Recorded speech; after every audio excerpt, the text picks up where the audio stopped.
नमस्कार, दैनिक सवेरा टीवी देख रहे हैं आप। मैं हूं आपके साथ अजय शर्मा। केंद्र सरकार के खिलाफ किसानों ने मोर्चा खोल दिया है।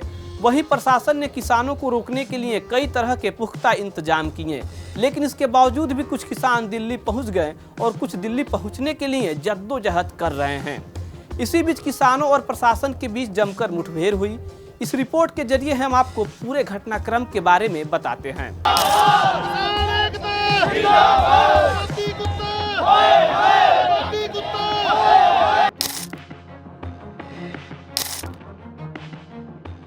शंभू बॉर्डर पर दागे गए आंसू गैस के गोले। प्रदर्शनकारियों में जमकर मची भगदड़। किसानों और प्रशासन के बीच हुआ मुठभेड़। डीएसपी समेत 7 पुलिसकर्मी हुए घायल। किसानों ने अपनी मांगों को लेकर कुछ दिन पहले ही ऐलान कर दिया था कि वह 13 फरवरी को दिल्ली के लिए कूच करेंगे, जिसे लेकर प्रशासन द्वारा जोरों से तैयारियां की जा रही थी। साथ ही हरियाणा के 5 जिलों में धारा 144 लगाई गई और 7 जिलों में इंटरनेट पर भी रोक लगा दी गई। इसके बावजूद भी किसानों ने अपने आंदोलन से पीछे नहीं हटे और दिल्ली के लिए कूच कर दिए। वहीं दिल्ली, टिकरी और शंभू बॉर्डर पर नाके लगाए गए थे। इस दौरान शंभू बॉर्डर पर 12 फरवरी को आंसू गैस के गोले दागे गए, जिससे किसानों में भगदड़ मच गई। आप तस्वीरें अपनी स्क्रीन पर देख रहे हैं किस तरह से प्रदर्शनकारियों के बीच हड़कंप मचा हुआ है। इतना ही नहीं, अगले दिन यानी 13 फरवरी को दोपहर बाद किसानों और प्रशासन के बीच मुठभेड़ हुआ, जिसमें डीएसपी समेत 7 पुलिसकर्मी घायल हो गए, जिन्हें अस्पताल में भर्ती कराया गया। साथ ही इस घटना में पत्रकार समेत किसान भी घायल हो गए। तो 5 उसमें से 4 हमारे हरियाणा पुलिस के हैं और 3 हमारे रैपिड एक्शन फोर्स वाले हैं और सभी ठीक हैं, कॉन्शियस हैं, वाइटल्स ठीक हैं। एक हमारे जो डीएसपी साहब हैं दीप सिंह जी, उनका सिर पे थोड़ी ज़्यादा चोट है। सीटी स्कैन साथ साथ हमारे हो रहे हैं। सारी हमारी पूरी team including surgeon, anaesthetist, physician, orthopaedician, dental surgeon, सभी डॉक्टर्स हमारे ड्यूटी में मौजूद हैं और तीनों टाइम पीछे कर ले रखी है और किसी भी तरह की किसी को भी प्रॉब्लम नहीं है। डीएसपी साहब कैसे चोटें आई हैं?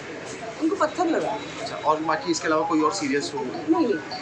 मैडम कोई एसएचओ भी है इसमें? एसएचओ नहीं है मैम। बाकियों को कैसे इंजरी है? मतलब पत्थर से चोट लगी है? पत्थर वगैरह से ही है, गिरे हैं पत्थर से। आंसू गैस के गोले की नहीं, वो उनको नहीं है। शक्तिमान पीछे कर ले यार। क्या होता जा रहा है? वो भी मुझे यही नहीं पता उनको कैसे आई है, पर आपने टोटल पूछा तो साफ है।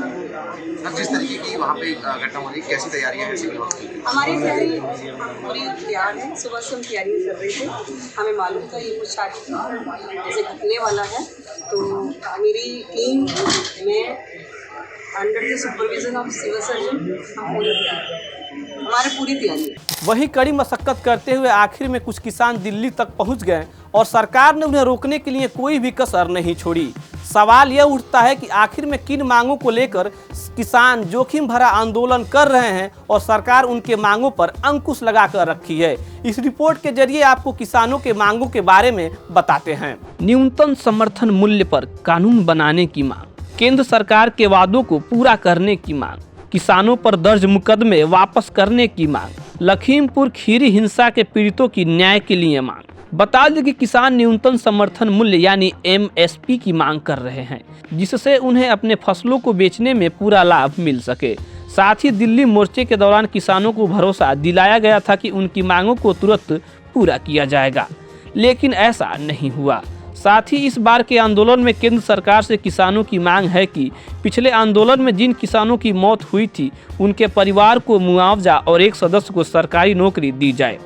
शंभू बॉर्डर पर पहुंचे किसानों का क्या कुछ कहना है, आपको सुनाते हैं। देखो, सरकार कभी कोई भी जो भी आई है कभी कोई किसानों के हक में खड़ी हो नहीं है। आज तक 70-75 साल हो गए देश के अंदर मतलब सरकार बन दिया। अब तक कोई सरकार ऐसी नहीं आई है जो किसी ने किसान का भला कराया हो, नुकसान कराया।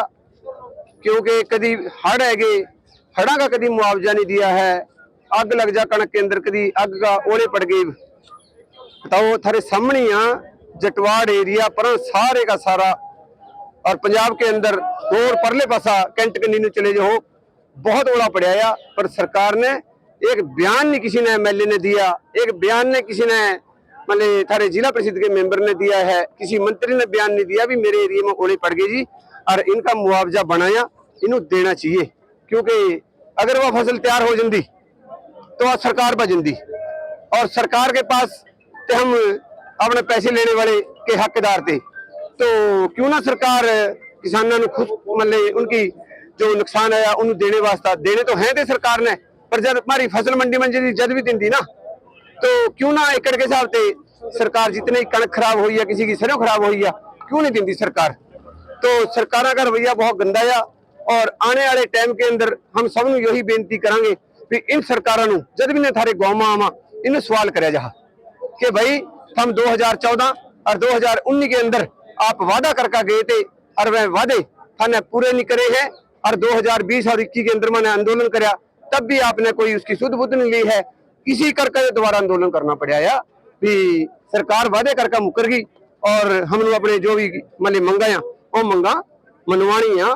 ये ना सोचिए कि ये अग बुझेगी, इस अग ने भांबड़ बनना है और इस भांबड़ से बचने वास्ते हम सरकार को अपील कराया भी कभी वो भांबड़ थानू हथ न कर ले जा, इसी करके जो भी मंगाया जल्दी जल्दी मनना। हम तो कहाँ भी हम यहीं थे अपने अपने घर चले जा, मैंने क्या लोड़ पड़ी है दिल्ली जाने की, हम क्यों इतना तेल फूका, क्यों अपना नुकसान करा। हम ये भी 2 लड़के का एक का हाथ में नुकसान हो गया आंसू गैस का गोला गिरने थे, और हम इन चीजों भी सारा प्रशासन का ही दोष कहांगे। हमने नहीं रोकिया रास्ता रोकिया सरकार ने।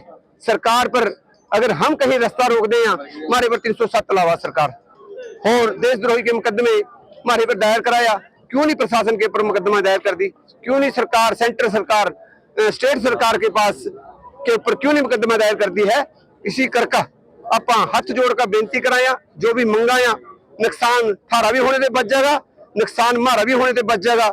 इस करके आप नू हाथ जोड़ कर बेनती है कि जो भी हमारी मंगाया और मनी जा। इस प्रदर्शन से केवल प्रशासन और किसानों को ही दिक्कत नहीं हो रही है, बल्कि आम जनता को भी परेशानियों का सामना करना पड़ रहा है। इंटरनेट सेवाएं ठप होने की वजह से स्कूली बच्चों की पढ़ाई भी बाधित हो रही है। अब देखने वाली बात होगी कि सरकार किसानों की मांगों को पूरा करती है या यह आंदोलन और ही बड़ा होगा। Bureau report, Dainik Savera TV.